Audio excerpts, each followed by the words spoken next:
السلام عليكم. لا تنسوا الإعجاب بالفيديو والاشتراك في القناة تشجيعا لنا لنستمر بنشر المزيد إن شاء الله. يو السلام عليكم يا شباب، وبسم الله الرحمن الرحيم.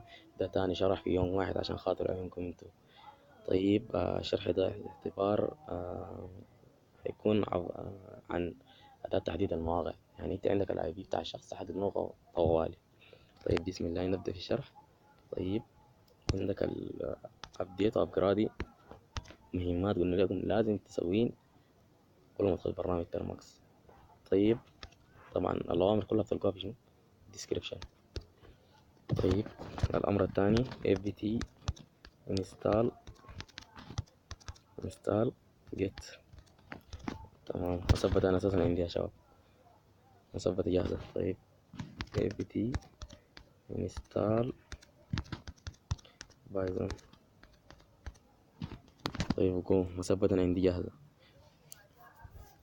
طيب طيب هتكتب get cloning ولا هتلقى الروابط الأوامر دي كلها في الديسكريبشن، يعني أنت ما تتعب نفسك، لكن خليك مركز معايا.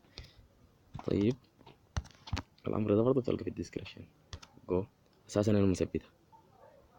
تمام، هي ما حتجر معاك وقت طويل حسب النت عندك، لكن ما بتجر معاك وقت طويل.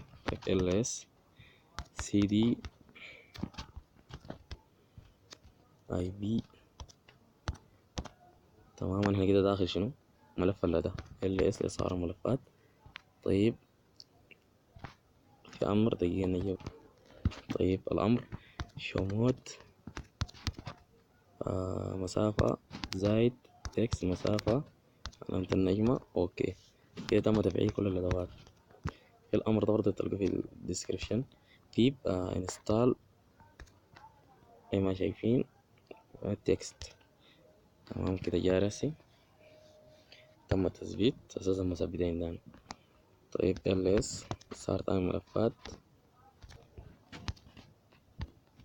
طيب ده الامر بتاع تحديد الموقع، وده الاي بي حق الضحية. يعني مثلا عشان تجمع معلومات عن الزول مكانه وين، هتقدر تخترق شنو السهولة. يعني دي سلسلة حق اختراع، يعني تخليك اختراق، تخليك معي شنو صح معي. طيب بسم الله انتر زي ما شايفين ده الاي بي. طيب كارتون سودان اس دي دي العملة. آه دي هنا تجيب لك حق البلاي ماب.